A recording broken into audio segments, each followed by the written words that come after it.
Olá, sejam bem-vindos. Eu sou André Sobreiro e esse é mais um encontro, como vocês vão ver agora.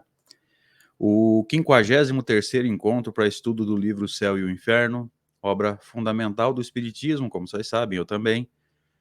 Obra de autoria de Allan Kardec. Como de costume, vamos aos nossos movimentos iniciais, quando eu vou convidá-los a uma interiorização.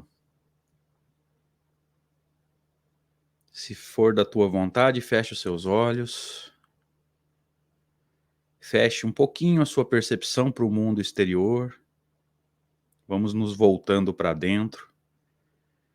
Que esse é o momento de priorizar o espírito imortal. As manhãs de sábado, nós escolhemos para esse movimento, para essa dinâmica de olhar para dentro, rever valores e reconstruir a nós mesmos. Queremos agradecer nesse momento, Senhor, a presença dos espíritos amigos que tanto bem nos têm feito, tanto têm nos ajudado a manter a calma nos momentos difíceis, quando a gente não consegue manter a calma, tem nos ajudado a segurar para que a queda não seja tão profunda e as consequências não sejam tão dolorosas. Momentos de provação todos nós passamos, Senhor, momentos difíceis na nossa caminhada evolutiva, mas com fé nos teus ensinamentos há 2000 anos atrás, reforçados pelo Espiritismo, nós vamos sair mais firmes e mais fortalecidos. E com certeza sairemos melhor do que quando chegamos a essa encarnação. Ajuda-nos, Senhor, em mais esse encontro para estudo e, principalmente, no nosso processo de transformação moral. Que assim seja. Graças a Deus. Queridos, sintam-se abraçados em mais esse encontro. Como nós dissemos, o 53º para estudo da obra e o 11º, como vocês estão vendo no banner logo abaixo aí do meu nome, para estudo desse capítulo, que vocês vão ver no slide agora, chamado O Inferno, é o 4º capítulo da primeira parte. A primeira parte fala sobre doutrina, é muito tranquilo de entender isso, né? Portanto, a fundamentação doutrinária do princípio de causalidade, porque Kardec vai dizer que toda a justiça de Deus está resumida no a cada um segundo as suas obras. Mateus 16, 27, se eu não estiver enganado. Então, em cima desse versículo, nós vamos encontrar aí o resumo da justiça de Deus. E a fundamentação doutrinária disso tudo, na primeira parte dessa obra, o 4º capítulo vai trabalhar esse conceito do inferno, ou seja, desconstruir os locais de sofrimento, as punições coletivas e trabalhar aí as corrigendas individuais que cada um de nós vai ter que colher em decorrência dos próprios erros.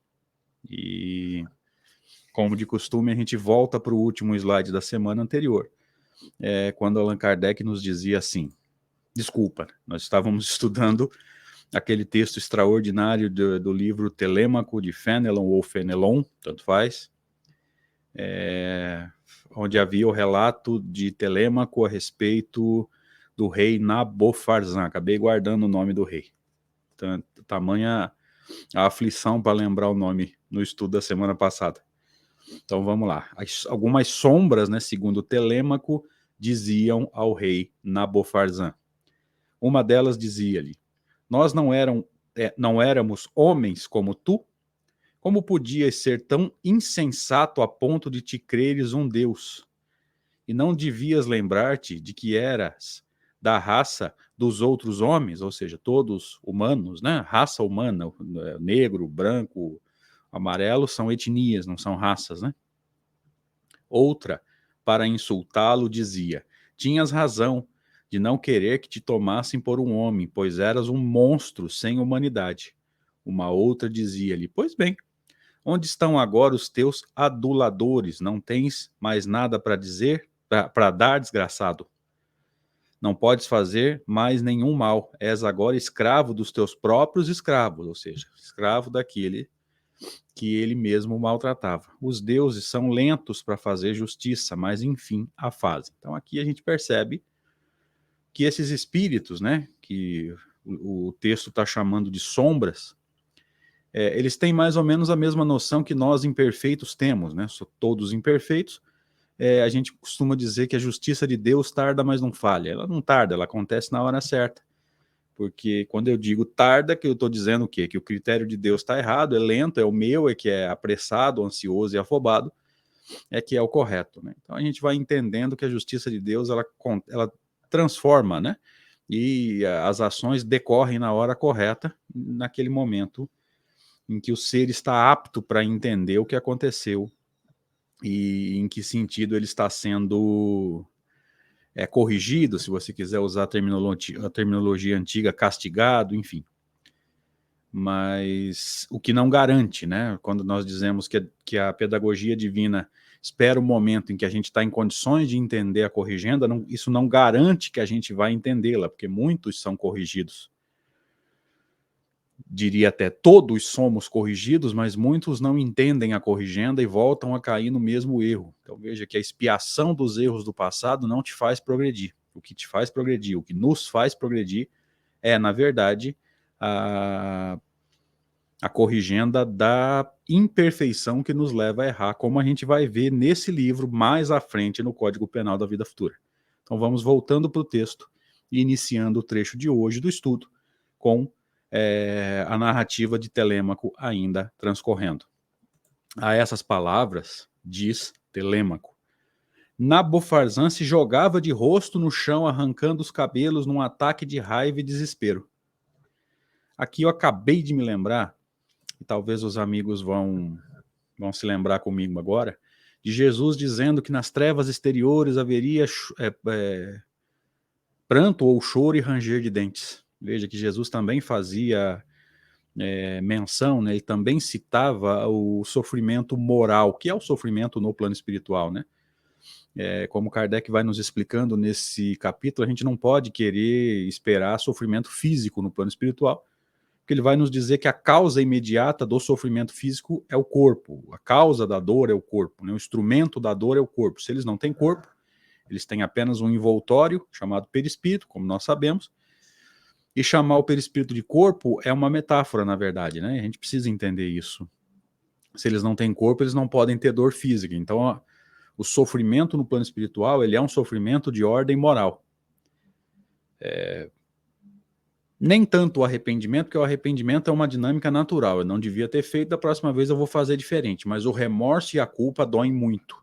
E são, podemos dizer, as principais formas, vamos dizer, de sofrimento moral no plano espiritual. Então, lembrando desse pranto e ranger de dentes, e desse sofrimento moral no plano espiritual, né? Pranto e ranger de dentes, conceito do próprio Cristo. Sofrimento moral, conceito da doutrina espírita, né? Em Kardec, a gente volta para a frase aqui, ó. Nabofarzã se jogava de rosto no chão, arrancando os cabelos num ataque de raiva e desespero. Mas Caronte dizia aos escravos: puxai-o pela corrente, levantai-o à força. Ele não terá nem mesmo o consolo de esconder a sua vergonha, porque evidentemente no plano espiritual não se esconde nada, não tem como mentir no plano espiritual. Pelo fluido emitido, as pessoas, os outros desencarnados sabem que há uma discrepância entre aquilo que eu estou pensando e aquilo que eu estou sentindo. Se a gente puder, nem sei se pode, mas eu costumo fazer esse movimento para os amigos entenderem, se a gente puder separar didaticamente o ato de pensar do ato de sentir, porque Kardec sintetiza tudo numa palavra só, que é o pensamento. É preciso que todas as sombras do estige é um T, desculpem, sejam testemunhas para justificar os deuses que aguentaram tanto tempo que este ímpio reinasse na Terra. Então veja que era para essas sombras ou para esses espíritos, né, liderados, escravos liderados por Caronte, era necessário escancarar o sofrimento do Nabofarzã. Na verdade, para mim isso aqui é um símbolo para nós entendermos que não há como você esconder as coisas no plano espiritual. Você não esconde nada de desencarnado, você esconde encarnado. Eu mentir para você é fácil, talvez você caia na minha lábia aí. Por gostar de mim, por ter um carinho pelo meu trabalho, talvez eu justifique alguma coisa de uma forma absurda e você faça um esforço para acreditar no que eu estou falando, mesmo tendo assim na consciência, não faz muito sentido. Nós fazemos isso, né? Com aqueles que são os nossos ídolos doutrinários na música, ele pode falar o maior absurdo do mundo, e a gente, às vezes, tenta justificar o erro da pessoa. Por quê? Porque a gente curte o trabalho, curte a maneira de se expressar, mas a gente precisa ir entendendo que o que é certo, independente de quem faça, o que é errado, independente de quem faça. Vamos voltando para o texto, com Telêmaco dizendo assim. Na verdade, a gente vai pular para o próximo slide aqui. Ele logo percebe bem perto dele o negro Tártaro, que, se eu não me engano, é, dentro da crença deles, um local lá onde começaria a colheita, na verdade, relativa aos erros. Dali saiu uma fumaça negra e espessa. Então, dali, então, evidentemente, é um termo para lugar, não para pessoas. Cujo cheiro pestilento causaria a morte se ele se espalhasse pela morada dos vivos. Essa fumaça cobria um rio de fogo e turbilhões de chamas, cujo estrépito, semelhante ao das torrentes mais impetuosas quando se lançam dos mais altos rochedos no fundo dos abismos, fazia que nada se pudesse ouvir distintamente naqueles tristes lugares. Um barulho ensurdecedor, né? O símbolo aqui me parece esse, um barulho ensurdecedor, que não deixava ninguém ouvir o grito do sofredor. Me dá essa impressão, essa narrativa aqui do tal do Tártaro. E Kardec, e Telêmaco prossegue lá no livro de Fenelon. Telêmaco, secretamente animado por Minerva, entra sem temor nesse abismo. Veja, para os espíritos evoluídos não há lugar interdito ou interditado, né? Eles vão aonde querem ir sem se contaminar, sem correr risco de se sentir tentado a fazer o que se costuma fazer naquele ambiente. É um negócio muito interessante isso.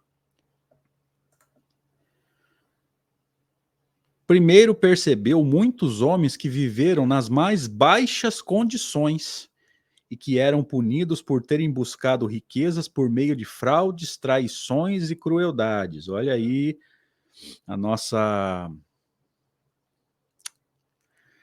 volúpia da conquista de riqueza sem valores morais e através de meios bastante ilegais e nada éticos, ou bastante antiéticos, né? Sendo punida. Vamos usar esse termo, os amigos vão entender a ideia, né? Sendo corrigida e a colheita acontecendo. Evidentemente, diferente da narrativa, né? Porque a narrativa vai falar em punição lá em determinado lugar. Nós sabemos que é a consciência que vai nos doer, né?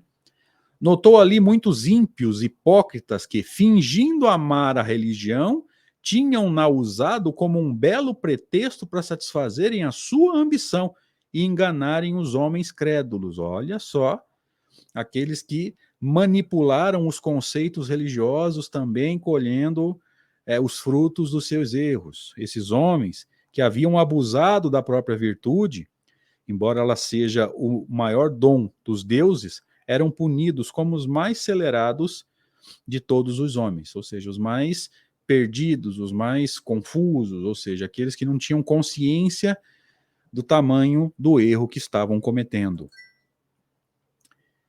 E a narrativa prossegue. Os filhos que assassinaram pais e mães, as esposas que sujaram as mãos no sangue dos esposos, os traidores que entregaram a própria pátria. Deixa eu mudar a maneira aqui para não ficar na frente do texto.